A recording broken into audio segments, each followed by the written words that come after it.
Welcome to Straight from the Muzzle, folks, where we're anything but straight. My name is Space. And I'm Kyra. And we welcome you to our episode, which is about what today? Today we are talking about commissioning a fursuit, and we have a very special guest, a dear friend of mine for well over a decade now. We have our dear friend, Mr. Little Paws himself, who is a furry and fursuiter. Little, say hello. Hello, nice to meet you both. Is your name like Little Paws, like two littles and then paws at the end? Legally, no, it's just little and then little pauses together. Oh, that's adorable. Right? I'm not creative. I find that most furries these days aren't. No, that's so bad. It's when they create their names. They're just like, I don't know what to call it, so I'll just call it Rainbow Dog. And I'm like, that's original, I guess. You know, part of me wanted to throw shade at the blue canine community, but we literally have a fellow host who is indeed a blue canine, so all love to you, Blue. Well, so Blue's our mascot. Yes. Blue doesn't talk, but they're an honorary host. Honorary host, of course. They also have an honorary good degree to Harvard and wherever else is prestigious. Good Boy University. We brought Little on today because Little is currently going through the process of commissioning and waiting on a fursuit. And Little is one of the most detail-oriented people I know. So I was like, who better to get on this show to maybe give other people some advice on what to do when commissioning a fursuit, what the process looks like, how long to wait, just all of the questions you may have and more will be answered on this very episode. And when it comes to this particular episode, we've done episodes in the past where we've talked about fursuits or maybe commissioning a fursuit, gone over basic knowledge, but we've never actually gotten the point of view of someone else who's going through the process themselves. So this kind of makes this episode stand out from all the other ones. Mm-hmm. Little, would you mind introducing your character, your persona? There will be an image attached. Yeah, of course. To this episode, but yeah. So my character is a shark for the most part, but I decided to give it fur. So it is a fluffy shark, and it has paws and paw pads. So that is my character, and his name is Little. And I wanted to add that in addition to getting a fursuit commission now, I also got a partial before. So I have kind of experienced both with getting just a partial and now a full suit. So a little bit more than that. And I would say your character is fairly complicated, which I think is a good thing for people to be aware of. Like, the complexity of your character will change the price and so on. So Little is like a very stripy shark with lots of different shades of gray. Yes. Little, can you send me a picture of that so I can take a look? Oh, yes. Yeah, send your Rav. We also want to kind of just make note in this episode. So in episodes past, we try to generalize or kind of shoot for a number for price-wise. But because there are so many makers out there, and because supplies change up and down, like price-wise, it's really impossible to really gauge how much a fursuit's going to actually cost. Mm-hmm. So we don't want to, I guess you could say, financially advise a certain price point. Definitely. And we can't pigeonhole artists either. Like, no. If you listen to this podcast in the near future, hello, time traveler. Hello, stranger. I sure hope that you have, rights. But it's difficult to put a number down now because so much fluctuates. And the thing is most fursuit makers, the price that you're paying for is skill. Mm-hmm. And so each maker has their own set of skills, and those set of skills can be like intermediate to advanced to beginning. So there's a lot of price points that go around, and there's the triangle. Little, do you want to explain the triangle? Yeah, so the triangle that we're referring to there's 3 points. There's quality, there's speed, and then what's the third one? I think it was cost, price, right? Cost, Price. yes. Mm-hmm. So usually out of those 3, when it comes to speed, quality, and cost or price, you can have 2, but you have to sacrifice 1. It's very difficult, if not impossible, to get all 3 at once in the very upper limit, or like the outside, like the very best at the very quickest at the lowest price, just as an example. You always have to sacrifice something. Yeah, and even like if a fursuit's up on auction and you can get it fast, you're definitely going to pay for it. Definitely. That's for sure. So, because you're not the only one bidding, there's multiple people bidding. Right. And so we'll have Little's experience as somebody who commissioned his fursuit, but like, I also made my partial. Well, I made the head, and I have that experience as well. And speaking from that experience, I know for a fact that I do not have it in me to be like a commission based fursuit maker. It took me years of trial and error. And could I do it again? Yeah, maybe, but like it's not in the cards for me. You need a lot of time, energy, talent, money, tools, like just an unbelievable amount of resources to do this. And Kyra, with your experience with that, I think it's a great segue to just remind the audience that it's very important to treat these people who make art, this kind of art, with the utmost respect, even if, let's say, you might have a different thought about pricing or about the process. Yes. Everyone goes about it their own way and usually has to account for certain things when it comes to creating this art, this physical art. Mm-hmm. So it's just very important to be able to keep that in mind, that you just have to be respectful. And if it's not meant to be, then there are always other options. Right. And that goes into like what a fursuit's role is in the furry fandom. And I think that a lot of people come into the fandom, especially newbies, young folks. We see it a lot now where they assume that you need a fursuit to be a furry. And that couldn't be further from the truth. Like, it's beyond unimaginable to me as somebody who joined, oh my God, like 15 years ago at this point. Crazy.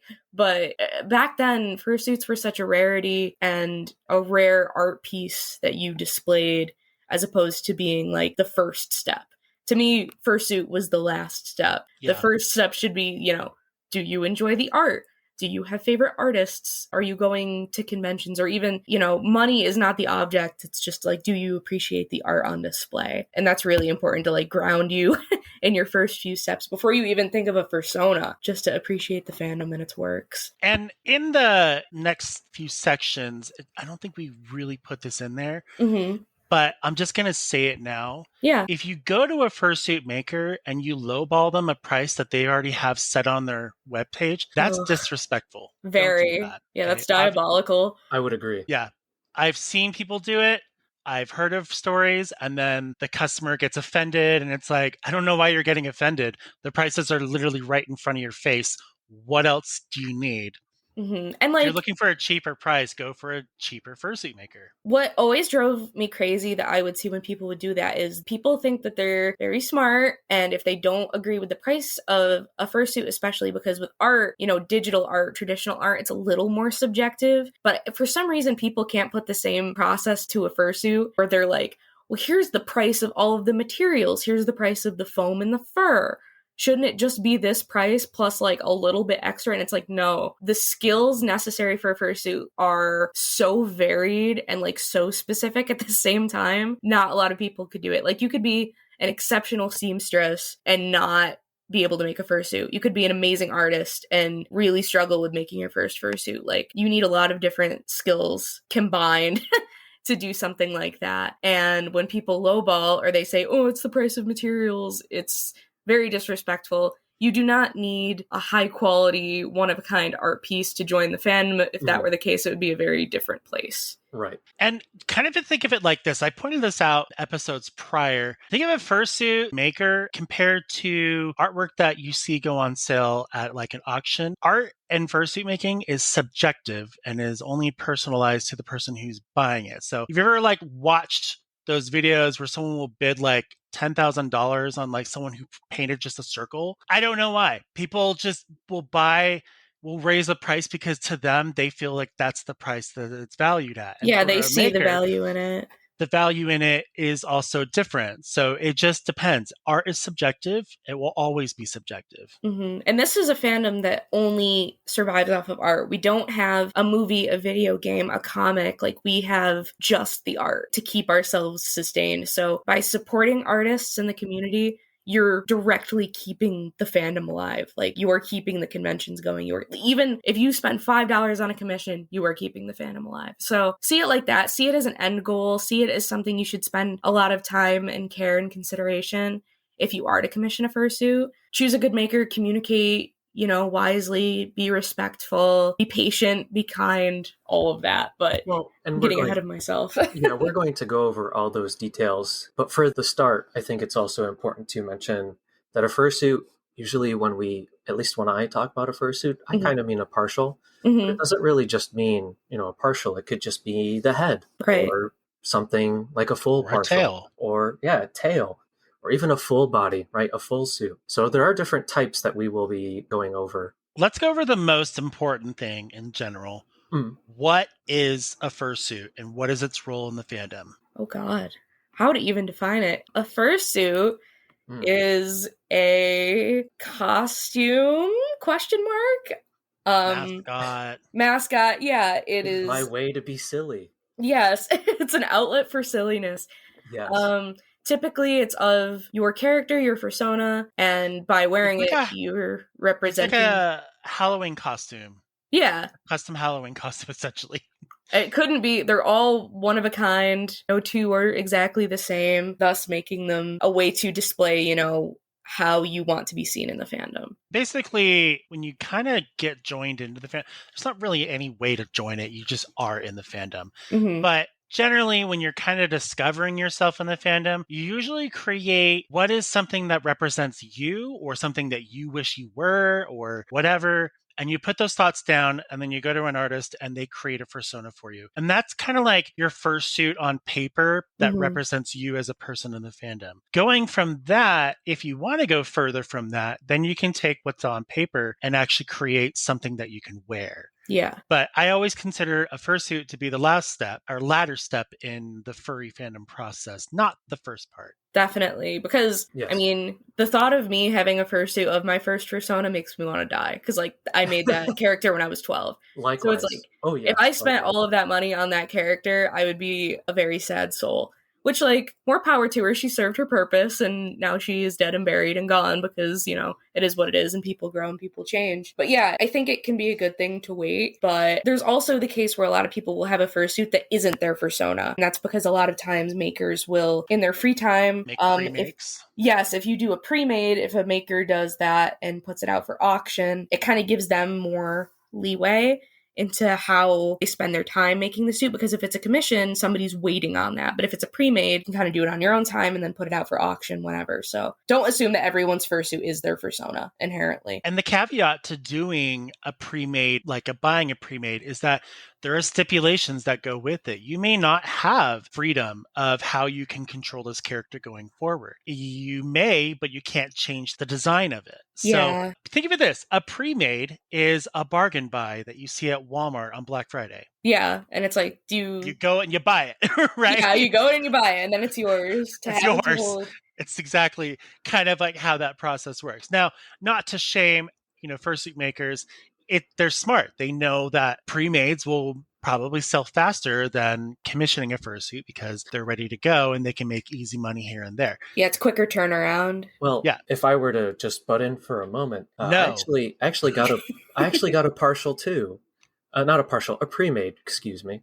So the pre-made that I got wasn't a character. So what I did is when I got that pre-made, I turned it into a character. So just because you get a pre-made doesn't mean that it's anything less. You can still take it and make something with it or make it your own or put your own twist on it or spin on it too. So a pre-made is just as a valid option as getting a commission too, in my mind. Especially when people really resonate with the pre-made that they buy. I've seen people buy a pre-made and say this is my persona. Yeah. That was that was me. That was me that was me with that pre-made. I looked at it and I'm like, yep. Yeah. It's like when you go shopping, you're like, that's the sweater. That's the one that calls to me. It's the same thing. I always say it's my fault because I sent him that pre-made. Thank you. I DM'd it to him and I'm like, this suit looks like you. And then soon enough, he had it. Yeah. One thing I would recommend doing, though, is if you're going to buy a pre-made, just ask the maker if you have full rights to just design around it or to redesign or to do whatever you want with it. I'm not sure if pre-mades is they're not custom to your head size or shape or things that. So that's a little awkward too. But here's the thing, though. When it comes to, and we probably can talk about this when dealing with the commission process. Yeah. I don't know if this is true or not. I would assume this would be the case, that if you get a pre-made, let's say at a convention, they might go in and remove some stuffing to fit your head. That's something you might want to ask the maker. I think that they could, but generally that particular process is reserved to actual people getting their fursuits commissioned. You probably have to purchase it and be pretty confident. They would measure it and measure you. I'm glad I made mine because I didn't have to worry about that. I was able to measure my head and make it pretty exact. But so the pre-made that Little got, you sent him that pre-made? I DM'd it like the picture of it to him, and I was like, Yeah. this reminds me of you. But like, for example, when I've tried that suit on, the head fits me good, but the paws are ginormous for me. Like, I couldn't operate in those paws, but I have freakishly tiny hands, so that's a me problem, not a rest of the world problem. But that's just one example of, like, maybe ask before buying or things to be aware of. And I think that kind of also ties into, there are a lot of different types of fursuits, right? Mm-hmm. Yeah, let's go over those types. Yeah, sure. Oh, sorry. Do you want me to go over it, or do you want to go over it? I mean, we could both go over it. Sure. One of you has to start. Okay. I'll start. So I don't even think this list really fully goes over all the different types, because I'm sure there's more. Yeah. There's head only. There's a mini partial. Mini partial is head and paws. And tail? Yeah, I would say it usually does include a tail. Okay. Mine was a mini partial. Oh, okay. Yeah. Then head, paws, tail. Is full partial then the feet paws? Yes. Yes. Okay. Then there are plantigrade full suits, which are fursuits that don't have the muscle definition, right? And it's mostly about the legs. So plantigrade means that, so humans are plantigrade. So you have two legs and they stick straight down and your kneecaps go straight down. If you're looking at it from the side, it's just a straight line. So plantigrade fursuits just look like that. As compared to a digigrade fursuit, which is you have padding in the front of your thigh and then the back of your calf. And what that's going to do is, if you look at, for example, like a canine leg from the side, a back leg, that kind of has the big hip dip in the front, and then it kind of swooshes to the back. So by adding, typically it's either foam or some type of padding to that fursuit, it will actually shape your body more to that, like, quote unquote, furry or cartoony looking shape and definition. But typically those cost more, because you have to do a lot more work to get the padding, and different suit makers do it really differently, but those will definitely cost more. I've seen some really bad ones. I've seen bad ones as well. It's very hard to do. Like, you really have to get the optical illusion perfect. Yeah, if the proportions are off, you can just by a bit, you'll notice, and you'll be like, my eyes. Yeah. But for the most part, yeah. Plush suits are new to the scene. Yes, plush suits are so cool. They're being like for a couple of years new. They're some of the hardest to wear. Plush suits are just suits that are designed to look more like stuffed animals. So instead of having articulated paws that when you move your fingers, the fingers move, it's more of one big round, smooth dome plush shape. Kind of like bappers, as one would say, big squishy bappers. The feet are like that too. Sometimes there's stuffing in them, or foam just to make like them perfectly round. I've seen them with like tags on the butt, like a plushie would have. They're very cute. Right. Yeah. I just saw that. I put it in because I'm like, that is an option. I see a lot of it on TikTok. There are a lot of options, yeah. So what we go over might not be the entire list. That's for like, I mentioned something in the notes, but that's something more or less for a After Dark. For an After Dark episode. Yes. What is artistic liberty versus custom fursuits? Artistic liberty is, it is what it sounds like. You pay the artist. Typically, it's less than totally custom suit. Custom suit is, here is my character, please make them. And when a suit maker does that, they have to go out and buy the fabric to match your character, and there's a lot of back and forth. Whereas artistic liberty is more so like, here's your money, and maybe you can like pick the species or pick the colors, things like that. But for the most part, it is whatever the artist wants to do for you. I'm sorry, I was going to let Little explain. Oh, my bad. Why don't you take the last one? Yeah, Little do the last one. So when it comes to toony versus realistic, there's usually like those two options as well. And when we talk about those types of fursuits, a toony one could be mostly more of a, let's say, a friendlier shape or friendlier eyes or a different eye shape, right? Something that kind of resembles what you maybe might associate with cartoons, as opposed to realistic could be kind of like the shape of an actual or very similar to a wolf head or a fox head, etc. Right? Usually the eyes are kind of like the beads, kind of like beady looking eyes, rather than something that's much more expressive, colorful. So even within those types of fursuits, we have the toony or cartoonish versus realistic. So there are different options for fursuits. Would you say that Beauty of the Base is more realistic? Which one? Beauty of the Base makes the fursuits that have like the speakers in their chest. Yeah. And they're super detailed. Like, I think there's 3 versions though, or like I think there's a V3. So, but I think all of them were kind of toony because of the head shape. I would say that they're smile. toony, even though they Okay. have more detail to them. I think I've seen. It's not very often I see these anymore because when they do the more realistic ones, for me, it's jarring. It can be a little uncanny valley. Yeah. It's beautiful, but it's kind of jarring because, I see the world more beautiful and colorful and fun and toony. And then you come across like realistic looking, and I'm like, that's your thing. I'm not going to judge it. They're really hard to see out of too, because the realistic suits have those beady eyes are like glass beads. And so to see out of one of those suits, you actually see out of the black tear ducts of the eyes, which are very tiny. I think those are like the follow me eyes. Yeah. Well, for Toonie, the follow me eyes are deeper set. So Toonie heads also have styles in and of themselves. So there's 3D eyes and 2D eyes. Little, would you like to explain that? Because I know that you're passionate about the subject. Not really. But my partial has 2D eyes. So that means that they're flat, they're flush with the head, kind of. Meanwhile, Same. if you were to get a 3D eye, the eye is almost like there's an eye blank. It could be 3D kind of shaped, kind of sunken into the head, and it kind of gives that illusion of like the eyes are actually following you, or wherever you take a look, that's kind of where like the eyes will also look as well. Yeah. So there's a difference even between eyes of 2D versus 3D or even follow me eyes. And then I guess there's just protogen fursuits, which is just a visor and you can see out of the whole thing. Yeah, that's a whole other thing. Right. Yeah. I kind of envy that because I'm like, damn. Protos are sick. If you have a protogen persona, like, they're so cool. They're so freaking cool. Did you see the one where you can tap on the head and it can play the like Chrome dinosaur loading game on it? Yeah. Oh, I've seen that. It's yeah. so cool. As you can There's, see, this is just a testament to how creative people can be. Yes. Yeah, There's a guy on YouTube. His name is J.F. and he programs a lot of proto suit like visors and stuff. Mm-hmm. And his stuff is like legit awesome. I don't know if you can commission him. I think he just does it as a hobby.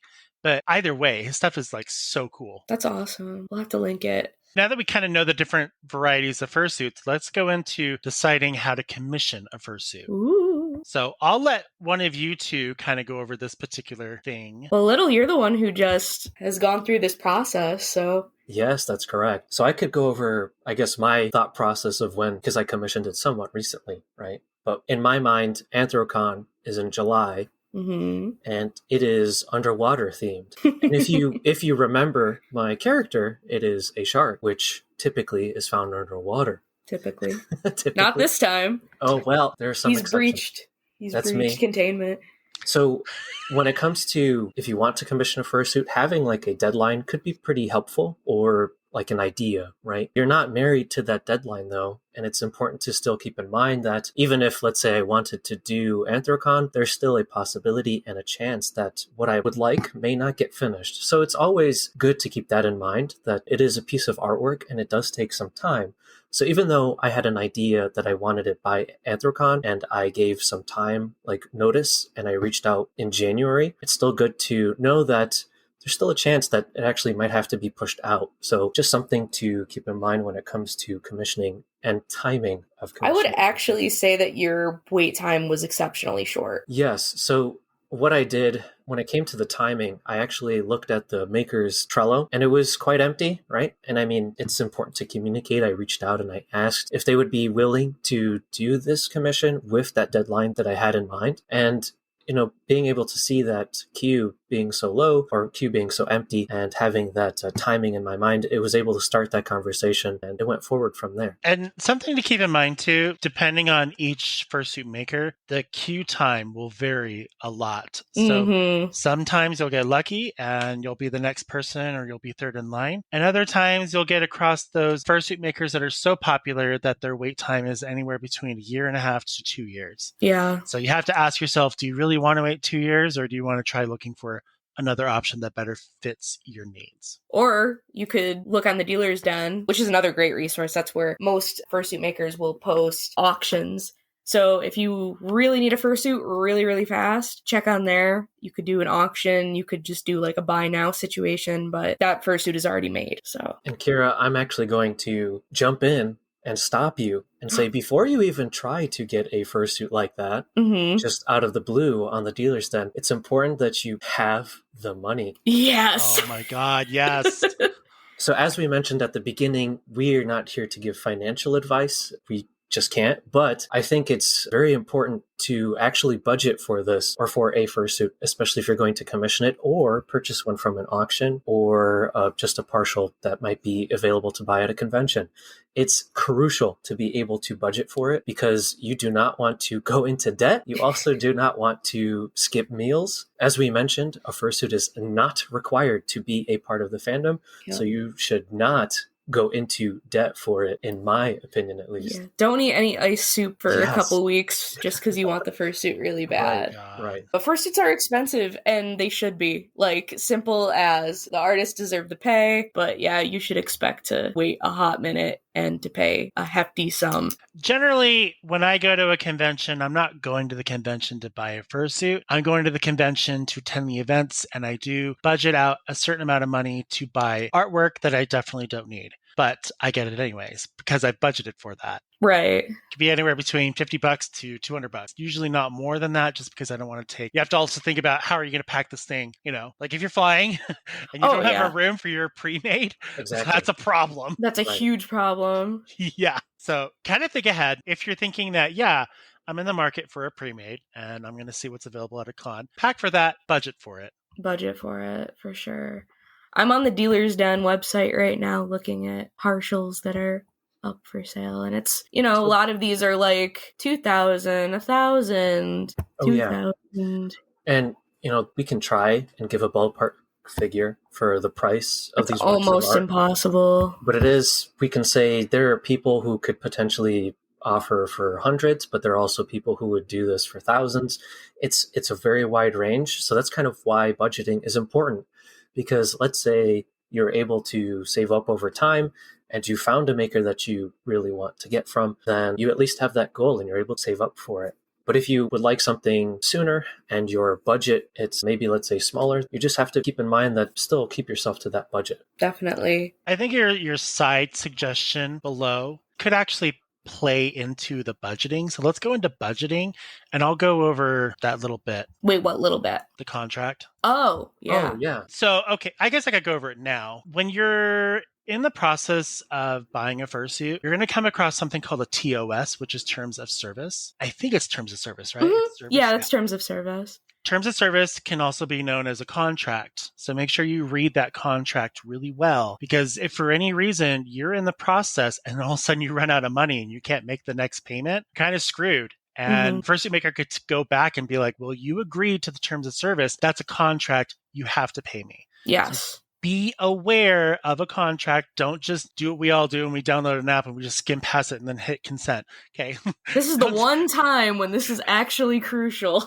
When you have to pay attention, okay? Because fine print. If you don't, you will get screwed. Yes. Yes, agreed. So let's go into budgeting when we're commissioning a fursuit, unless we already went over that. I feel like we said most of what we needed to say. To like sum up then, you know, like you said, shop around, take a look at the prices, see what works for you. Is it in your budget? Maybe save up some money and then decide, okay, I've got a little bit of money in my savings account. Let's see what's available in my price range. Kind of do that. The cost, you know, there's factors like you said, materials, complexity, custom details, that will also go in there as well. Keep in mind that the prices that are usually posted on their website is a base price. And then they'll usually say for an additional detail, it may cost this much more and so forth. And that is something that you'll communicate with the maker in detail. Generally, that's kind of taken care of in the process of when you're asking them if you can commission them. Set a realistic budget based on your needs and your desired features. That's a big one. So if you're looking to get, let's say, what's a really popular fursuit maker out there right now? Spilled Grape Soda is a really popular one right now. Yeah. Okay. So let's say just hypothetically, I'm not looking at their site. Hypothetically, let's say one of their base fursuit prices is $1,000. Okay. So if that's your realistic price range, realistically save up to that amount and then go back and see if that's something that you want to do or if you want to maybe go shop around. Right. Save first. Yes. And life is unexpected, that's for sure. So it's also important, as Kyra mentioned at the beginning, this fandom, the pillar is art. So the support is very important. So if, let's say, you don't have the money due to maybe something popped up, then it's kind of a bad thing for both parties, right? So it's important to save up if you can, just to have that as like. Don't lose your house, don't lose your car, don't lose your health because you want to be in a fluffy animal costume. There will be fluffy animal costumes for you in the future. Do not fear. Right. And something that I just want to reiterate again is that this isn't the first step that you need, and it doesn't really necessarily have to be the middle step, and it doesn't have to be the last step. There are a lot of furries who never get a full suit or never get a partial, right? You don't need it, but do take your time, as in you still belong, and it's not necessarily needed to, like, you don't need this in order to be a part of it. And I think a lot of people might roll their eyes at that and be like, okay, you're calling me broke. I'm going to do it regardless, blah, blah, blah, blah, blah. But it's really true. And I think the best example to use for that is that there are a lot of people in the fandom with physical disabilities. Fursuiting is physically taxing. You sweat. It's kind of hellish, to be honest. It's really fun, but it's also really hellish. It's kind of like playing a sport or working out or something. Like, you love it, but not everyone can do it. And if you were to, roll your eyes and say, well, they're just saying that, but you really do need a fursuit to be part of the fandom, that would really depreciate a very large number of people in this community who, for one reason or another, can't fursuit. So it's very true. It is not what makes you a furry. Just being here and loving it makes you a furry. Undoubtedly, 100%. And you kind of point out there's something, if you can't imagine what it's like being in a fursuit, just remember the last time you stepped out in the sun where it was 100 degrees and you're just like, oh my God, I'm sweating. I'm so hot right now. That's kind of like what fursuiting is. It's like, do that, but then put a wool sweater on and a winter hat. Go to the gym and put a heated blanket on and we'll see how long you survive. It's just, that's kind of like if you want to get an idea. For me, I like a partial because I'm a bigger guy. So I generate a lot of heat on my own. If I were to be in a full suit, I don't think I'd last more than 30 minutes. It's just too much. It's too hot. I would be uncomfortable. I wouldn't be enjoying myself. Typically, I would save this for later, but since we're talking about heat regulation, Little, would you like to share what you showed me that you bought the other day? So one thing that I bought for my full suit is a cooling vest. They are online. I bought it from, I believe the company was started by a furry. And I know who you're talking about. Yeah, I think it's Easy Cool or something. Yeah, it's Easy Cool. Yes. So they also make fursuit videos and all that fun stuff. Exactly. So if, let's say, I usually run hot, so knowing that about myself, I invested a little bit more money in order to get that cooling vest because I know it would help me. And it's important to also know who you are. And I guess, how would you like to approach it? If you run cold, maybe you don't need that cooling vest. If you do run hot, then maybe you might have to invest a little bit more money to get that cooling vest. And that vest isn't necessarily tied to full suiting. You could also use it for partialing too. It kind of depends on what you do, right? Yeah, it's like little ice packs that you put in the freezer and then you put them in pockets on the front and back of this vest and it keeps your whole body cool. If you run cool, you'll love fursuiting. And I envy you. Yeah, and I envy you. There are other products out there. You are going to pay a price for it, but they are, from what I understand, amazing. So it's the same concept as Easy Cool, except for the ice packs. They're actually tube lines that are lined up and down in circular, kind of noodly configurations, and that pumps cold water through those those little tubes. And that kind of helps regulate as well. Liquid cooled human. That's crazy. Yeah. The future is now. Sorry, furry. That's kind of like what stunt doubles use when they're doing in scenes where it's going to be really hot to help them regulate their body. They'll use these types of suits. Again, they're really expensive, but if that's something you want to do, it'll be better longevity wise. That is so crazy. Since we're on this topic too, sorry, go ahead, Little, if you wanted to say something. I was just going to say that, we were talking about deciding to commission a fursuit, and we've mentioned all those different options. And I think I forgot, or maybe we should take a step back and be like, well, do you really want to fursuit? Yeah. I think one thing that could be very helpful for people who are curious about it, I would not walk up to random people at a convention, random fursuiters at a convention. Please do not do this. Do not ask to wear their suits. No, they're going to be wet and gross. However, if let's say you have a friend who has the Yes. partial, I don't see there's anything wrong with potentially asking and seeing how you might enjoy a partial, right? And maybe that could set up what you're looking for before, let's say, you spend the money on a partial and then you're like, this is not for me. So I think the first step in deciding if whether or not you want to fursuit is actually seeing if you can try it out somehow, even if it is for a little bit. That actually might be a really cool concept for a fursuit maker. It might be risky, but if they set up the contract just right, you could technically rent a fursuit. Oh, there's a business idea for anyone out there. I think you're Yeah. onto something. Because it's kind of burdensome if you're at a convention. Like, I don't know, it's a big responsibility. With great power comes great responsibility. Right. And, like, you have to carry the head around with you or wear it, which is equally, if not more taxing. So, like, and there's a reason people do it. It's because it's really fun and people love to do it. It makes you feel free. But at the same time, like, you have to be aware that it's a responsibility that you have to uphold now that you have spent the money and you're going to want to use it. The other thing that you have to be aware of when we're thinking about commissioning a fursuit is your actual health needs. So if you have medical things that may not be practical for you to wear a fursuit, then perhaps fursuiting is not something you should be thinking about. Definitely. But on the other hand of that, any fursuit makers are very open to accommodations. So yes. I know if people, especially like with vision stuff, if you're vision impaired and say like, I have a bad field of sight, they'll actually work with you to have a fursuit with better vision because your vision is horrible in fursuit. I don't know how many people know that. If you ever wave at a fursuiter and they just ignore you, it's probably because they can't see you because you cannot see much. Different fursuits obviously have different levels of visibility, as we've said, but yeah, never be afraid to ask your maker about stuff like that. If they can't, it's not against you, I'm sure, like personally, but it just can't be done. But for certain things, there's some wiggle room. There is one particular fursuit maker that actually designs fursuits around people's medical needs. No They're known way. as weasels on easels. Oh my god! You guys had an episode together, right? We did. And last year, when I went to BLFC, I actually saw them and I got to hug them. Because I'm like, oh my God, we had you on. And I have to hug you. But I had to be really careful because she was really, sensitive. And I didn't want to like squeeze her and hurt her or anything like that.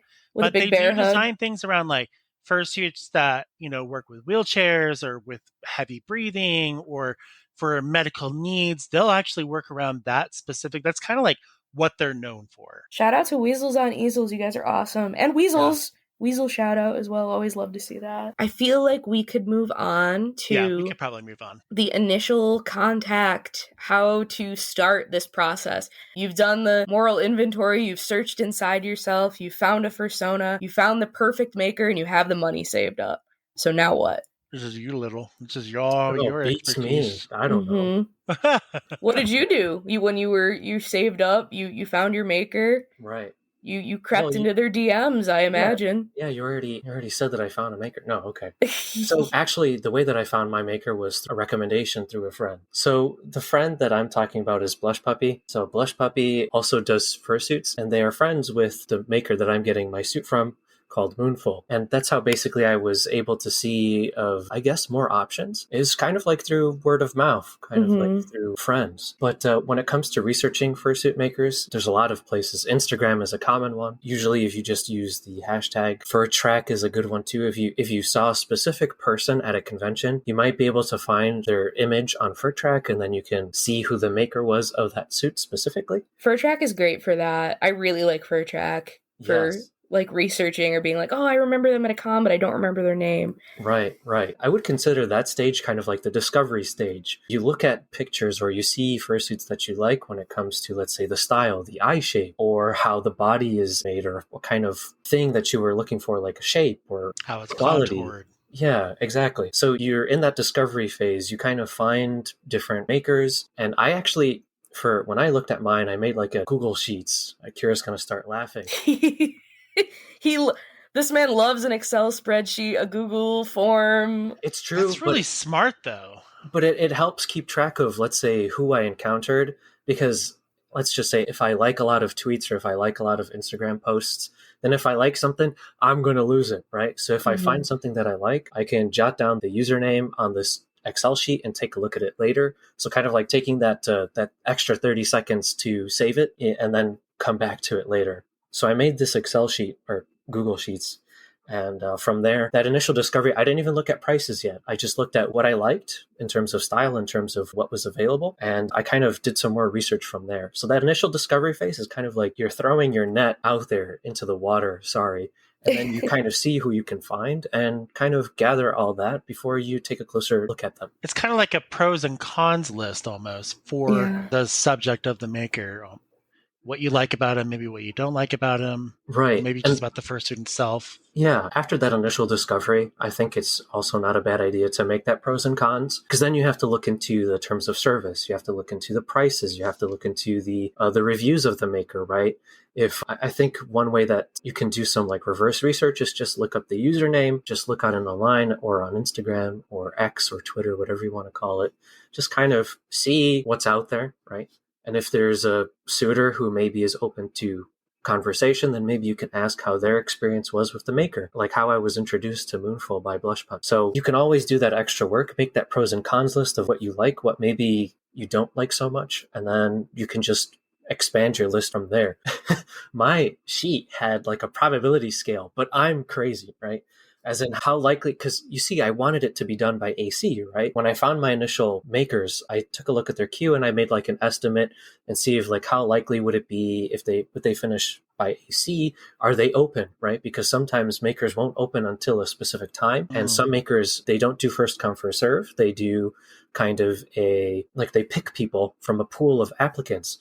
So there's always that chance of like, you can apply, but you might not get selected, right? So I was able to kind of map everything out, at least for myself, and kind of see what I was looking for, what I wanted. And that's kind of how that researching went. I feel like you faced a unique challenge because you have a unique species of character. And that's something to consider too. Like, think like a maker.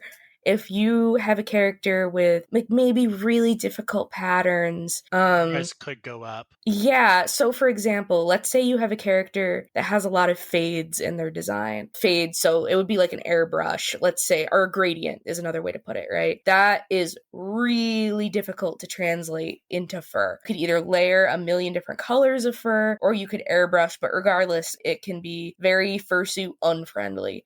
So either you could make a sacrifice and simplify the design, or you could specifically look for makers that specialize in gradient work. So for Little's case, as a shark, that's not a super common species. Even for me, if I was shopping around as a weasel, sometimes makers, and they all do it in different ways. And I think that's actually a really good thing, because some people might want a weasel with like a really long, cartoonish, like evil looking nose. But I would prefer if mine's like kind of small and cute. And not a lot of makers have made weasels. So definitely, like, if there's anything like that, ask the maker beforehand and have a reference ready. So that kind of goes into the next part, where references are important for art. If you have a persona, you should probably have a reference for them. But like 2D, front and back, and side view. And then, sometimes people even simplify that and have that be like their fursuit reference. Yeah, mine had to be simplified. So when I made my initial contact with my maker, I first, of course, made sure that they would be willing to take the project, and they then asked to take a look at the character. So then I was able to provide my reference, and they were really kind enough to kind of do their own, like how my character would look with some simplifications done to him, because my reference is has a lot of stripes and a lot of small portions, which would be difficult to translate in, let's say, a fursuit. So that is also one thing to just be considerate and mindful, is that not everything's going to like be able to be included in the suit. Mm-hmm. So some of Little's stripes will be missing, but that's a sacrifice that I'm willing to make, because I understand that it's a little bit too much, right? But with the help of the fursuit maker, I was able to see just how much like he might have to be simplified. And that was part of that initial contact, and helped me see what I can, I guess, expect moving forward, and if I wanted to proceed like that or not. Yeah. I think with your, like, based off of the reference I'm looking at, if you really wanted every single bit of those details, you could go down the route of one of those fursuits that's more skin tight. Mm-hmm. I don't really like those kinds, because, I mean, if you get bigger or smaller, it kind of sags. But there are makers that will do like a skin tight, more kind of like a Broadway Cats-esque, like Oh, well, there's pet suits as well, which are like, yeah, like stretch fabric almost. Yeah, they'll do is still be kind of fur, but it's shaved down, but you get all the design that you want out of it. Yeah. Maybe something else to consider too. So let's say you are going for like little as an aquatic style fursuit. Maybe look for makers who specialize in aquatic style fursuits like mannequins. I'm not a big fan of mannequins because I ripped them apart, but that one episode. But like if there's a maker that obviously, like, let's do an example. If your persona is a dinosaur and you're going to, let's say, a cookie cutter fursuit maker. Cookie cutter is a maker that basically the same outline for every fursuit. The only difference is its color, but it doesn't really have any variations. Similar head shape, yeah. Yeah, you're not going to get what you want. Or you might go to a maker for a dinosaur that doesn't specialize in dinosaurs. So they have to go out of their way to figure out, is this something as a maker, would I want to do this?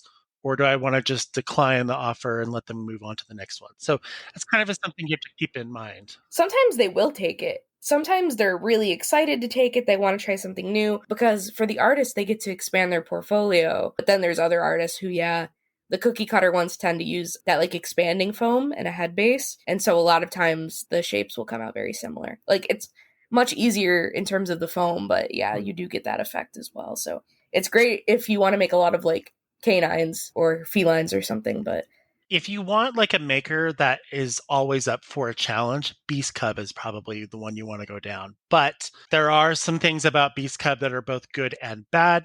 You just have to do the research, but they do take on really odd requests. And sometimes that'll bump you to the beginning of the line. Yeah, some makers, it's like an adrenaline rush. They just want to do something crazy that they've never done before. Elk Dragon also does, like, insane patterns. They did 3 heads on one. Elk Dragon is a really cool maker. I really like their stuff. Always have. But, yeah, definitely, like, find a maker that resonates with you, that will work with you. And then, yeah, another thing is that sometimes when we mentioned previously that makers will open up, and it's not first come, first serve, you're just waiting to see. When you're commissioning a fursuit, the first thing you will receive from your maker is a quote. And a quote is going to be how much roughly your fursuit will cost. And that is based on your character, if that maker has their fur color in stock. If not, they'll have to buy it from somewhere. The time, the energy, everything is taken into consideration. I've never seen this before, but it makes sense to do this, kind of like an insurance policy. Mm-hmm. Some makers might charge for quotes. Is that? Yes. Typically, they're not that expensive. Usually, I see like $5 for a quote. That's because it can take a lot of time. You kind of get an itemized receipt. Not to say that that's what they'll present you with. They'll present you with a single number. It's going to be $2,000 for a mini partial of this character or whatever. But if you asked and you said why, which you don't have to do, I don't assume a lot of people do, but if you were to, that's because they would break it down and say, well, you have 3 primary colors, X, Y, and Z. I had to buy this many yards of it, so on and so forth. So I'm kind of thinking about if it's good to ask the question. I probably wouldn't. Yeah. If you charge for a quote. Well, no, not charge for a quote. Ask to itemize, like break it down. Correct. Oh. And it's because, as we mentioned before, fursuits... That would annoy makers. Yeah. Yeah, a fursuit is art. And as we mentioned at the beginning of the podcast, how I approached my fursuit process too is I did ask for quotes from various makers. If the price was out of my budget, or if I did not agree with the price, or I didn't want to proceed, I did not debate it. I did not challenge and ask why. I simply moved on and either took down a note that maybe this could be something in the future, or I looked for my other options in my sheet. I would agree with Space in that I don't want to challenge fursuit makers every time with the price when you receive a quote, because that is usually their best estimate after looking at your design and looking at everything that has to be taken into consideration. Right. And my advice, at least to someone who's done it twice now, would be if you do not agree with it, please do not say, wow, that's expensive. Please do not. It's very rude. I would just say thank you for your time and maybe say I need to think about this, or you can just respond politely and say that you just appreciate the time that they took to make the quote and just continue on and going from there. There are a lot of fursuit makers out there, and so I would just maybe go on the side of caution and accept the quote and proceed on if you like it, or proceed on in a different direction if you do not like it. Right, and makers understand. Like, even just because you got the quote, they're not, they haven't made up their minds in certainty that it's going to happen one way or the other. So don't feel bad about saying no, but at the same time, definitely be polite. Thank them for their time, thank them for the quote, Basically, and move on. Don't be a Karen. Don't be a Karen to fursuit makers. Please don't. Don't ask like, hey, material is $50 and you charged me $300. Why? It's just as simple. Don't. As we mentioned, there's that triangle, right, of quality, speed, and cost or price. And at least I've been seeing it a little bit more lately, even when it comes to art. This is physical art too. So if you don't agree with it, totally fine. But I would not go to a maker and be like, this is too high.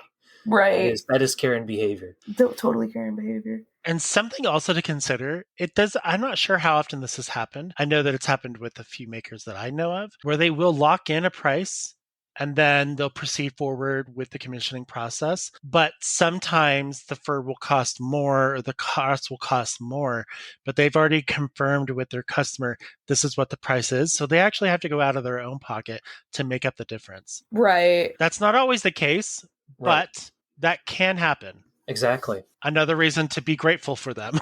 It's a very good point, too, to keep in mind that even though the quote, sometimes things may change. Yeah. And so let's say later down the line, you have a different request for, let's say, a longer tail rather than a shorter tail. That's going to cost a little bit more money. So now your quote is no longer valid. That's a very good point, as in make sure when you submit that initial inquiry, even for a quote, to go to kind of have it as detailed as possible. And at least I can share mine too. I made a PDF, even if... Of course you did. Man. Will you be quiet? Of course I did. Yes, definitely. And what I'll tell everyone who wants to potentially commission a fursuit, make a PDF. Now don't make it full of nonsense, but have everything, like all the questions that you have, all like the design. Let's say, I had a specific maw shape or head shape that I wanted for a shark. So I included those reference images for this fursuit maker that I wanted for my partial and said, hey, this is what I was envisioning. Would you be able to, what's your thoughts on potentially doing a shape like this? When it came to Little's markings on his tail, he has quite a few stripes. In my PDF for the initial inquiry, even in that PDF, I said, I understand that there's a lot of stripes on his tail. I would be willing to simplify the stripe design so that it can fit or that it's not challenge or not impossible to do, right? So having that PDF, right, even if it is for that initial inquiry, really helps the fursuit maker, and it also helps you with what you want, what you want to in that partial, right? And it kind of sets that stage of you actually have to think through everything, what kind of eye shape, even down to that eye shape, the eye color, the eye design. Sure, it's a lot of time, but think about it this way too. If you make that PDF, then you can share it with multiple fursuit makers for that initial inquiry. So yeah, you don't have to remake it every time. Exactly. And speaking of design, why don't we go over this part? Because this is also important. I guess I'll lead. No. I was just catching up and rating it. But yeah, the markings might have to be simplified. I like the idea of doing the PDF and then having a what you really want and having a what you don't really want. I think that the best fursuits come from a lot of research. And we're so lucky now that we have so many amazing makers out there that there's just so many references. Any species, anything, someone's probably made it. I've seen snails, I've seen lobsters, I've seen octopuses. So if you have an idea, I'm sure someone's done it. You can use that as a reference. And definitely tell your maker, here's something I like, here's something I don't like. So going back to, if it's a weasel, here's the face shape I like, here's the face shape I don't like. Oh, yeah. And a lot of that will come down to your character's reference, possibly simplifying it. And once they get that, and once they do itemize it, you'll be able to work with them on what type of fur you want. There's lots of different, I don't know how many people know this, there's lots of different types of fur that act, yeah. Beaver, gorilla, what? So many different. So many. Punky, Muppet. Muppet is a different kind. That's a really long, oh my god, wispy kind. People usually use for hair tufts and things like that. So yeah, there's millions of different kinds, and it's good to have questions, and it's good to ask questions, and it's good to have answers to questions as well. So think long and hard about all these specific details for your character. I guess one thing I didn't really think about, and I don't know if we went over it yet, but be advised that not all colors will match art colors. So the colors on your fursuit, or your furry reference, may not always match what's actually available in real life. That's true. And going off of that, not every fur color is available 24/7. Or the shades itself. You could have like 3 different fur factories, like faux fur factories. They all say that they're purple, like a specific shade. And then those varieties, like each sample of those, will most likely not match color-wise because they use a different color hue for it. So it's weird, but that's kind of how it works. And I commissioned my paws, so I can say, for example, that when that was happening, the maker would send me pictures of samples. So you can always ask, like, I think X, Y, and Z look good, but I might want to just see the samples. And your maker could order those and send you pictures in lighting all together. And that would probably give you a better idea of like what they would look like on the suit. I think I've seen 1 or 2 makers do this. You want to make sure that you work with the waiter. Waiter. More fursuits, please. Yes. I'd like to sample this one. Work with the maker to create a custom design or choose from existing templates, your ref sheet plus what the maker offers. I've seen maybe 1 or 2 people will do this. They'll be like, okay, this is what I got from, your quote. Let me design something and then show you and see if this is something that you like. So kind of, it's like it's one thing that's part of the quote, essentially. Definitely. That happened with Little's. Like, he has a reference sheet, but they kind of redrew everything. I'd say recolored. Kind of like, so they took some parts and estimated with the grays that are available and kind of said, okay, here's how I think I will do him. Here's how he'll look like in those grays. And here are the patterns that have to be potentially simplified. So I was able to see kind of like a mock-up of what he would look like in real.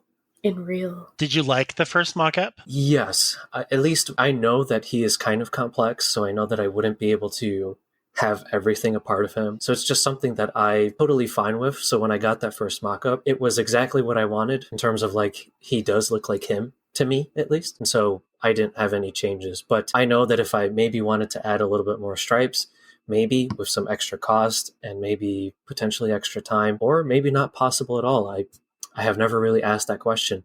But I know that like if you had any more questions or maybe wanted to change the mock-up a little bit, communication and that discussion is possible. Just keep in mind that some things are just too small to add onto a fursuit, right? So like Little has little tiny dots on his shoulders. No, I'm not going to do that. Like I'm not going to have a person sew those in. It would be near impossible to layer all of that. Like in theory, you could needle felt it, but or you could fine tune it with the airbrush. But even then, that's risking it because when you're airbrushing it, you're brushing on multiple angles. You could get it wrong, right? And maybe that maker doesn't even like have an airbrush or has never done that before, and it's just like they're just not comfortable doing that. Yeah. So and airbrushed components aren't safe against water; like they'll wash away. I wanted to bring up that you had an interesting journey with your head shape with this maker that I think went really smoothly in the end, but it was kind of an interesting journey. Yeah, so let's segue into measuring because that's a really important piece of the process. Yeah. So usually if you already found your maker and you are already continuing, let's say, the discussions of what's ahead or even ahead. Oh my God. I love puns. Had to get a dad joke in there. No, thank you, Dad. So I don't even know where I was. Sorry. When I measured my head, it wasn't for the initial inquiry for the PDF. It was just, that was later on once I decided to go on and once the maker was comfortable with going forward with me. It's important to measure accurately. You need the craft, not the sewing measuring tape. Yeah, flimsy one. The flimsy, floppy one. Yeah. Cheese. It's very important to have those accurate body measurements because I want that thing to fit on me and I don't want it to squeeze my head, right? If you wear glasses, wear your glasses and measure your head with your glasses on. If you need glasses to see. That's what I should have done. Yes. I didn't even think about that. And let your maker know that you need glasses, right? So. Oh my God, things I think about for the future. I know, right? Shit. These are things I didn't think about. That makes a lot of sense. And I like to wear, my glasses are kind of big and bulky, but that's because it allows me to see more. Mm-hmm. I've tried to get my glasses up and into my fursuit and they kind of fit. But they're really awkwardly placed and it hurts my nose. I was going to say, it probably squeezes at a really awkward angle. And then you end up like breaking your glasses because you get to deform. So it is very important to include those details and for those to be kind of as accurate as possible. You don't want to squeeze that tape around your head, right? You don't want to like make sure that it's like super precise. You don't need to go to the nearest 0.0 or 0.1 inch, right? Yeah, bigger is better in this case. Like roomier is probably better than too tight. You also don't want it to be too floppy though. Yeah, right? you don't want it to flop right off your big head. Exactly, precisely. So what I did, at least with mine, is I gave measurements and then I asked, hey, would it be possible to either ship like the foam head, or would I be able to meet up and test it before you proceed? Because I'd rather mention that it's too tight or it's too loose before more work is done on it. So in my case, that communication, me asking, right, I was able to actually see the head while it was being worked on, or like on the early on stages, right? So I gave my head measurements. The head was provided before it was completed. So I was able to test it and actually wear it around for a little while to make sure that it fit my head. Now, this might not always be possible, but if it is, never hurts to ask and see what could be done. And your head was 3D printed, right? Yeah, my head was 3D printed on TPU, or like the TPU material. It's good stuff. Yeah, and I see a lot of makers doing that now. Right. And you can get things really accurate with that too, because it's a 3D model that is printed. Something to also take in consideration when doing measurements on your body, keep in mind the body swells throughout the day. Yeah. So this only really plays a part in the shoes, because they typically fursuit POVs are built around shoes that usually they're like Crocs or something. So when you go, you can either just use an old pair of shoes, though I kind of recommend just getting a basic pair at, Walmart or whatever, but do that in the middle of the day. Don't do it in the morning and don't do it at night. The reason you want to go in the middle is that's typically when the body swells, your foot will become a little bit bigger and you can actually gauge a better fit. Instead of getting like tiny shoes and then you like build that, and then you go to put your foot in, like, well, it fit before, and now it doesn't fit because your foot's fat. Yeah. So paws are swelling. Oh, God. Well, the process of... Me and Little actually just got to do this in person together. It was a beautiful bonding experience. For those of you who don't know the process, because it's kind of secretive and interesting, to get a bodysuit made, so let's say you're not getting a partial, let's say you're getting a full-blown suit, like our dear Mr. Little Paws is. So for him, we had a little party with our friends, and Little went to Home Depot and he bought one of those painter jumpsuits. So like the cheap zip up kind that are made with that really thin fabric that you're supposed to just toss. So he was suited up in that, and we surrounded him and played music. And what you do is you make something called a duct tape dummy, or a DTD. And we played the music, we sang, it was beautiful. And Blink 182, Yep, and we covered this poor soul head to toe in duct tape. Much like the head, you cannot do it too tight, but you literally wrap the person's entire body in millions and billions of strips of duct tape. And there's ways to do it. Definitely look up a tutorial, and definitely don't do it alone, because the last thing you want to do is wrap yourself up in duct tape and then not be able to move. Because Little, you can attest to this. You literally cannot move. No. You will be stuck there. One thing that I will mention now, though, is it depends on your maker. But for example, for mine, when I communicated to my maker that, hey, I'd like to potentially have this cooling vest because I run hot, they said, well, please, when you do your duct tape dummy, wear that vest on. Oh. Mm-hmm. Because now your vest takes up more space, so now your chest is going to be a little bit, larger than normal. So that is one thing to also just make sure that is communicated or kept in mind, that like if you're going to have a vest, if you're going to maybe like have some kind of arm sleeves or Under Armour, maybe it would be important to actually wear that stuff during the DTD process for full suits, right? Yeah. So then that space can be already occupied. So when the maker's making the suit, they don't have to like make it too loose or it's not too tight on you once you get it. Yeah, and the painter's suit thing was really nice because we were very careful to not duct tape over the zipper. And then if you did this without that, we would have to cut you out like some sort of horrible, victim of some strange crime. Yes. But instead, we just unzipped you and you were free for the most part. And then, a cocoon, we had this beautiful little one-to-one shape of your body that you fold up and ship away to your maker, and that's the pattern that they use for your bodysuit. Yes. We definitely made a day out of it. I recommend doing it with a hearty group of friends, definitely multiple people. Yeah, it can take an hour to 2 hours to 2.5. It depends, right?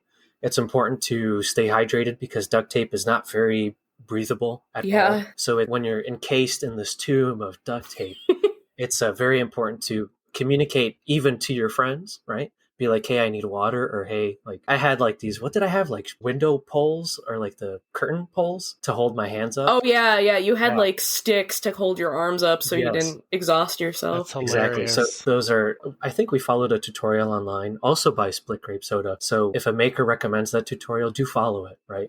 He looked like the world's silliest mummy wrapped up in his sarcophagus. It was very funny. And my face was still exposed, so I could like sing along. So it was great. Yeah. Oh, To Blink cute. 182. Yes, of course. Yeah, that's a part of the process a lot of people don't know and like don't think about. They're like, oh, you just make it. And it's like, no, it has to be so custom to your body Yeah. or something like that. I kind But of yeah. feel like this next part we should have talked about earlier. The payments part. I mean, we kind of did. Yeah. The only Yeah. part we didn't really talk about was like doing down payments for a Right. suit. Let's go over down payments real Yeah. quick, and then we can move on to the next one. Yeah. Yeah. So for me, in my case, both my partial and the full suit, a down payment was necessary. And so the down payment is kind of like as if you were buying a car or a home. You do need to make that initial payment. And it's important to discuss, well, when's the next payment after that down payment? I've heard stories from other friends who said, I made that down payment and I continued to wait. And the maker said, you didn't pay me, I'm bumping you to the very end of the queue. So it's very important to discuss those payment terms and expectations. Like, is it monthly? Is it maybe every 2 weeks, just as an example, right? So the down payment, mine was around 30% for both. And that's because it kind of covers the material cost and anything else that's needed. And usually you'll have to check the TOS of the maker that you're going with. But usually once you make that down payment, you are locked in. You cannot get that down payment back because that payment or that money was used to gather the materials to make your creation, to make your art, right? So that is very important to not like, don't make that down payment and then say, oh, Timmy fell down the well and I need that money back. Because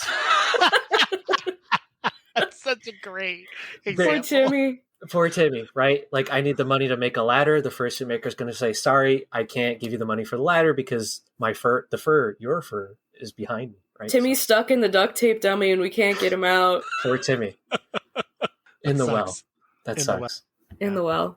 That's a bad combo. But yeah, Oh, wow. it's don't underestimate like that. Once you send that money away, that money is no longer yours. Yes. Simple And as. Simple as. And during that discussion of the payment, right, you can also see like, hey, when can I make changes? Let's say you took a look at an image or a model and you want a smaller tail or a larger tail. You want to make sure that you communicate those questions or those inquiries early on. Thank because God you that- did that, because your butt would have been schmassive. My tail, I would have been the supreme whacker. I would have been like,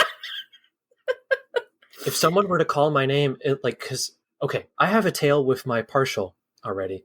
And that tail, I measured it, the fursuit maker who's different said, hey, this is like 100 centimeters. And I was like, okay, I'll go with 130 centimeters. So then my fursuit maker modeled it and they were like, this thing is the size of your torso plus your head. And I was like, holy cannoli, I can't do this. Like I would like knock down people.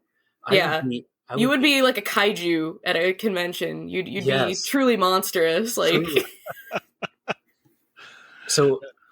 So knowing like when can I make like a request to change the design or is very important, right?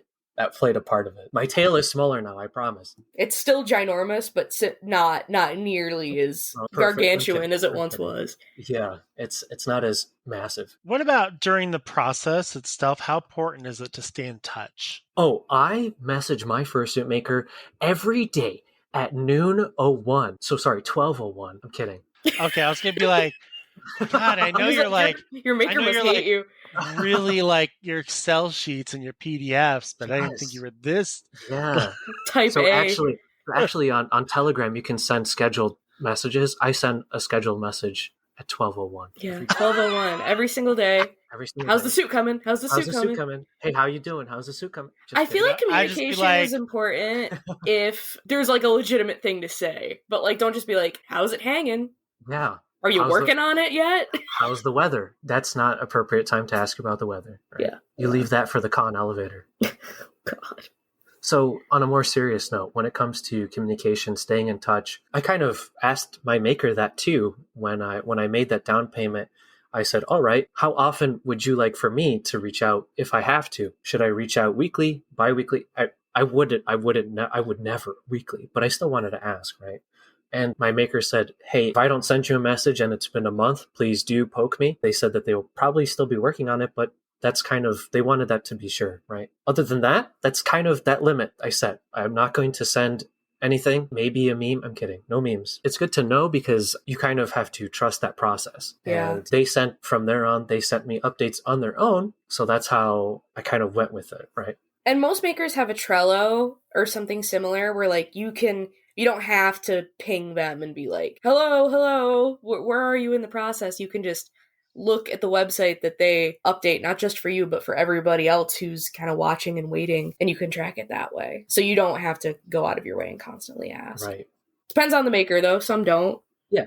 And some makers will not provide a lot of whips or work in progress. Some will. Maybe you could even request to receive a little bit more frequent work in progress pictures if you want to, or if you want to see that process go along. But in my case, for example, like today, I just got a video of the tail. So the maker sent me an image of like the cutout of like how many stripes there would be on the tail, and then a picture of the fins separate, and then finally a video of everything already sewn together. Swanging. Exactly. So I know that like they will reach out to me when they have a progress picture so that I don't have to communicate. But if I had to, I know that the cadence would be once every month. Well, thank you for tailing us that information. Oh, I might just leave. You walked into that one. Yeah, you really did. Oh my god. It's not a real episode without at least one pun. And now we've had 2. Let's see if we can make it 3 by the end. Incredible. Shrimply incredible. Shrimply incredible. And then, yeah, we do have a little note on delays and how delays are a thing, and it could be at any part of the process, because fursuit makers are people, and people have lives, and sometimes it sucks to be alive. So, sometimes little Timmy falls down the well, and it is what it is. Yeah, but he saw the well. He knew what he was getting into. Yeah. Yeah. He should have known better. Yeah, he should have known. Delays are inevitable, especially in the climate that we currently live in. Especially if you're thinking of getting a fursuit from overseas, you also have to put in the time of how long it'll take, either by boat or if it's flying. And girl, the tariffs. And then on top of that, it gets stuck in customs, and customs has to decide, okay, this is safe or not. If you ever watch those CBP shows, awesome. I just love seeing people get screwed. Like just the dumb ones. Like, you really thought you could get away with hiding drugs under your wig? Come on. Do not sneak cocaine in your fursuit. Do not. Trust What a me. statement. What a statement.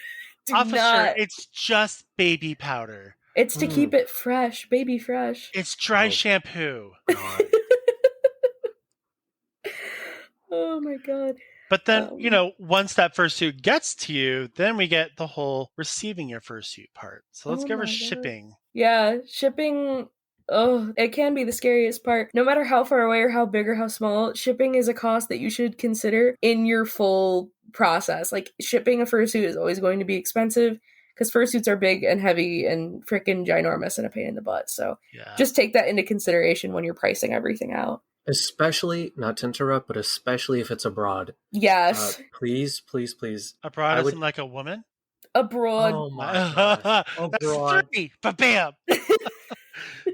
Studied abroad. I studied abroad. I know exactly. Know a couple, 2, 3 things. International shipping is expensive, and we're taking it from a perspective of some fuzzies within the United States. But just as an example, recently I helped ship a DTD to Poland, and that DTD, just on its own in a box that was 12 inches by 10 by 8, and I don't think it weighed 5 pounds even, maybe a little bit less because there was Crocs inside too. It was $80 to ship it. And the problem, I wouldn't say the problem, but the things to consider too is we dropped it off at USPS. Sorry, USPS stinky sometimes, right? Or most of the times. There's a lot of, I would say, risk even, right? When shipping with like USPS, if you don't get insurance, that's a different side note, right? But I'm saying this because what happens is USPS will take it, right? and hopefully send it to that other country, and then that other country's post office has to take it and then deliver it. So it is Process. it is a process, and it was $80 for a process that's not really guaranteed. Yeah. And if you do want to go to, let's say, a more guaranteed safe option, for example, there was UPS. I'm not sponsored by UPS, but they said that they would help be like the mediator between our post office and this international post office. But that price was $150. Keep in mind, less than £5, $150, 12 by 10 by 8 of a box. Ugh. And you know what? I'm not sponsored by UPS because I'm going to go on a rant. This lady looked at me with a straight face and said, if we wanted to do like UPS standard shipping that doesn't go from post office to post office, it was $650. She looked at me and she said, What? $650. You could get a fursuit for that price. Yeah, you could get like another partial. Yeah. So I don't want this to be representative of all international shipping, but do please keep in mind that international shipping can be expensive. Very. So if the maker has previous experience shipping stuff abroad, it would be very abroad. I know it very well. So if the maker has experience shipping stuff internationally, It just clicked. Abroad. one of those, remember my PDF, one of those intro questions or beginning questions could be, hey, how much has it historically been to ship something internationally, right? Just so you have that in the back of your pocket, because you will have to fork whatever you had in the back of your pocket for that shipping. And I get asked this sometimes when I'm shipping things out, like at the UPS store. They'll ask, do you want to buy insurance just in case it gets lost? And then Yes, we'll pay God. you for the lost amount. That should always be a yes Yes. with your fursuit, or just in general, because if in the case it does get lost or it's damaged and you never get it, that insurance will cover the cost of everything that it was valued in that package. Yes. It's worth it.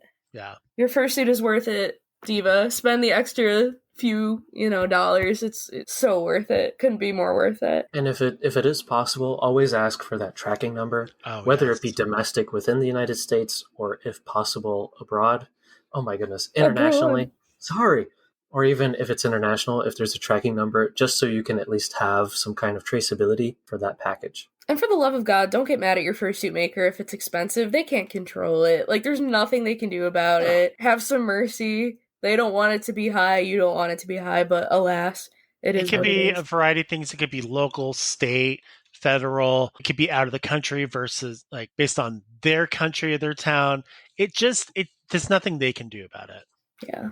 Oh, and this is so random, but if you have any pet allergies, make sure to ask if the maker has pets or things like that. Oh, because pet dander or smoking if they smoke, and if you're like sensitive, asthmatic, things like that. Usually if the maker has pets, they will try to clean before it's shipped. Yeah. And Kyra, if the maker smokes, I don't know if I would like to know that, right? But I don't know if I would get a suit personally. But that's just me. Just blowing pure vape smoke. That'd be hilarious if they're like, this is for you, Toots, and then they just do like reeks of cigarettes. And they blow it into the box and seal it, so when you open it up, the puff of smoke comes out at you. Surprise! It's like a kiss. A smoker's kiss. A smoker's kiss. The kiss of death. It's a little gift from me to you. Oh my god. Well, yeah, so let's say you do open up your box and your fursuit head is inside. Most makers will put the suit head in plastic bags. That's for water protection. One more thing. Sorry, Kyra. Yeah, no, go ahead. So we mentioned international because there's a lot of makers, whether it be from Asia, Europe, South America, right? Mm-hmm. Or even just outside of the United States and in the Americas. One thing that you should never do is lie about the suit's worth. Never. That, like, when it comes to customs, let's say if you are bringing a suit in, I know that the times right now are very uncertain, but you should still never lie about that suit. Because if you did lie, in theory, it would lower the price of the shipping, so it's tempting. I don't know about that, but it's illegal to kind of lie about that. And also, if it's lost in the mail, and let's say if you put the value as $50 and it's $2,000, for example, you're only going to get that $50 back, right? Yeah. So kind of screws you in the end. Don't lie about the value that's going to be of that suit when it comes to international shipping. And kind of on top of that, if for some reason in the process of it being shipped, it is damaged and you didn't get insurance, don't go back to your fursuit maker and say, well, you need to make me a new one because it got lost. Yeah. Oh my god, I can't even Once imagine. it's shipped, it's out of their control. Yep. As unfortunate as it is, it does happen. Oh, yeah. And I feel like if you're going to buy a fursuit outside of the United States, you have to, at that point, know the risk. Right. It'd be kind of stupid if you didn't. And, to be honest, even if you're within the United States, I mean, I've seen packages kind of be destroyed by the post office or even by other shipping companies. And Amazon, well, They like go. Have you I seen the hope ones you're where they go like throw a big box and Yeah. you can hear it shatter? Yeah, And they're like, they well, stop for a second and they're just like, whatever, and then they walk away. I hope you're not buying your fursuit off of Amazon. Yeah. Or Temu. Or Temu. They do good heavens. exist. They do. There are bootleg fursuits out there. For those of you who are looking to buy fursuits and you see like an AliExpress or Temu or Depop fursuit for a suspiciously low price, perhaps be suspicious. Exactly. Also, more than likely, those pictures have been stolen from the original artist. Yes. You're not actually getting what you're supposed to be getting. Yeah, you're getting somebody else's persona copied, and they're quite silly. Final inspection. What to check when your fursuit arrives. Yeah, so we have the fit, obviously, as we mentioned previously. Check the stitching. So you'll see in a lot of fursuits, the seams are where two pieces of fabric meet and are sewn together. Check the seams, make sure there's no holes in the seams, that no seams have popped, because if it's gonna pop, that's where it's going to be. The details, the symmetry, anything that you notice that isn't up to snuff. Fursuits will naturally degrade over time. Most of them are, foam and fur, and foam especially has the tendency to wither away. But, these are things being used, and sometimes they can get jostled during shipping. But if there's a little detail where you're like, ooh, that doesn't seem, right, you could always ask your maker and say like, oh, this little bit of the eye is coming off or whatever, and they will help you, DIY fix it up, God forbid if that happens. But it's important to give it a final rundown and just be transparent with your maker if there are any issues, because they can definitely help you or clarify if need be. And sometimes the makers will have you ship it back to them. They'll fix it for free and then they'll send it back to you. Because at that point, it's more or less the maker's fault that something wasn't up to the standard that you were promised. Right. Not saying it's always free. I shouldn't say it's always free. But most makers will offer repairs in case of an emergency, in case something happens during the shipping process. In case the UPS guy alley-oops it under your front porch. Or does a LeBron three-pointer misses your front door. Kobe. Jump and swoosh.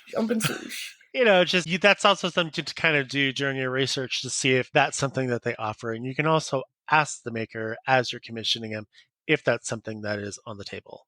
And definitely let your maker know that your suit arrived safe and sound. Yes. Send a nice little homecoming picture. Do not ghost them. Do not ghost your maker. That'd be sad. Like if there was a maker, but all of their fursuits have been ghosted, so there's like no existence of them around, but there are around. And post your fursuit. The final step is to post a picture of your fursuit in our Straight from the Muzzle official Telegram server, which we have linked below in all of our posts. Feel free to join. Anyone's welcome to join, and definitely show us your fursuits. What server? Channel. Sorry. Oh my god. Discord moment. Oh, are you thinking like Telegram? Yes, the Telegram channel. Yes, okay. My bad. Not the Telegram. I'm like, server. we have a server? No. Our Telegram channel. Okay. Straight from the Muzzle Telegram channel. I mean, I can always create a Google Doc where they can go and post their pictures if they want to, if they can't get to Telegram or Discord, because some people can't get into it for whatever reason. I can't. We should do we should make like a collage of all of the listeners' fursuits. That would be really cute. A collage of all the fans. Oh, yeah, that would be adorable. That would be so cute. I love to see all the different kinds of fursuits. It's one of my favorite parts of the fandom, like just looking at fursuits, going to conventions, and like seeing all the unique stuff that people come up with. Oh, I love it. Our last thing to go over, which is something to really consider, are some common mistakes to avoid.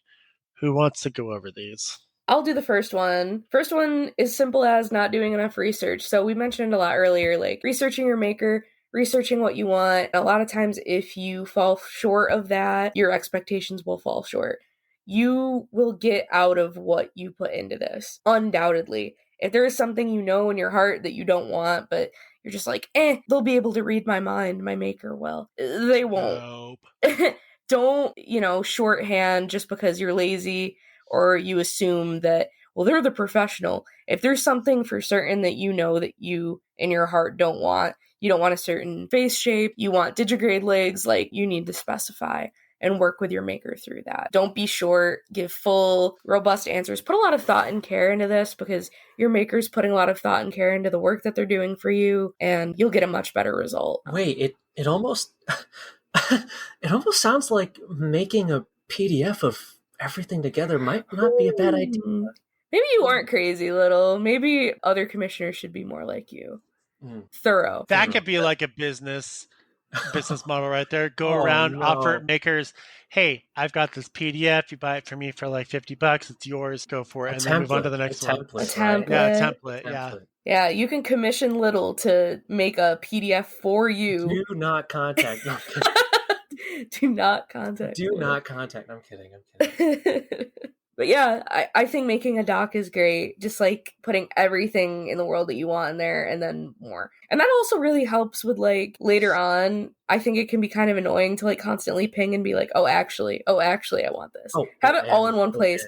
Yeah. It makes it so much easier for your maker like to navigate what you actually want if it's all in one place. So just do like a Google Doc or something. And honestly, if you're uncertain yourself, right, put it down in that doc or in that PDF, sit on it for a while, sit on it, see if you like it, see if you still want to change something if you're unsure. So then when you actually do submit it for a quote, it's pretty close to what you do want. Because honestly, it is okay if some things have to be changed, right? Or if some things need to be adjusted. But that initial, put everything down on paper, think on it, adjust it, see if you're really comfortable with it, will really help in that long run, just as Kyra was saying. God, take actual measurements into consideration, please. Your head, your body, your butt, your tail, everything. Measure everything and then measure it again. What? Yeah, for you and your giant tail. Oh, that's true. Unless you got a ginormous ass, in which case you should measure that as well. No comment. Measure everything, measure it again. Your maker will appreciate it. And then Timmy will appreciate it too when it actually fits. He'll tell you from deep down within the well. Timmy got back out of the well. He'll be like, thank you! What's Timmy's persona? Oh, Timmy. Oh, Timmy. Probably, it should be a collie, because Lassie finds the boy in the well. Oh, I was thinking of a golden lab because, they're kind of silly. Oh, they're kind of silly. A little oopid. Rat. A rat? I don't know. Timmy the rat? Timmy the rat. Timmy the tomcat. Okay. Could be a tomcat. I'm always pro cat. I can just imagine Timmy in like the T pose or an A pose in a duct tape dummy, just stuck at the bottom of a well. Glitching out. It could be Tom. So it would be Tom and Jerry, but it's Tom's fursuit with Jerry's coloring. We could draw that. Oh, good. Dear dog, draw that. No. Yes. It's going to be the cover of this episode. Actually, I'll sneak a Timmy into the image I draw for this. You know what? I have a better idea. It should be in a well. It should be us in the well, and Timmy is like in the middle. Oh my god! I was gonna have it be like a little Easter egg for our eagle-eyed viewers, but that works better. I can have. What if we had like duct tape on the wall of the well? That's most certain. So we helped Timmy duct tape, but we're all stuck in this well. We just needed to help him out. And that's, that's the length that we'll go to for our listeners. Right. That's how much we love you all. We'd go to the well at the bottom of the well. Yes, we'll go to the well with you. Yes. That's going to be like a thing going forward is, something about Timmy in the well again. We're here for you. We're in the well with you. It's the friends that you made along the way. That's what it's furry. Timmy is the friends we've made along the way. Yes. He may not be well off, but... And there's our third. He'll have friends in hand. And strike. All right. Later. I'm kidding. We have two more. We have two more common mistakes to avoid. Do the next one. You brushed up and touched up on those. Oh, did I? Yeah. I didn't talk about being inflexible though. Okay. Well, it's always important to stretch. Four dad jokes. Oh, now we're getting greedy with it. Oh my god. One right after the Oh, other. that wasn't not an intended pun.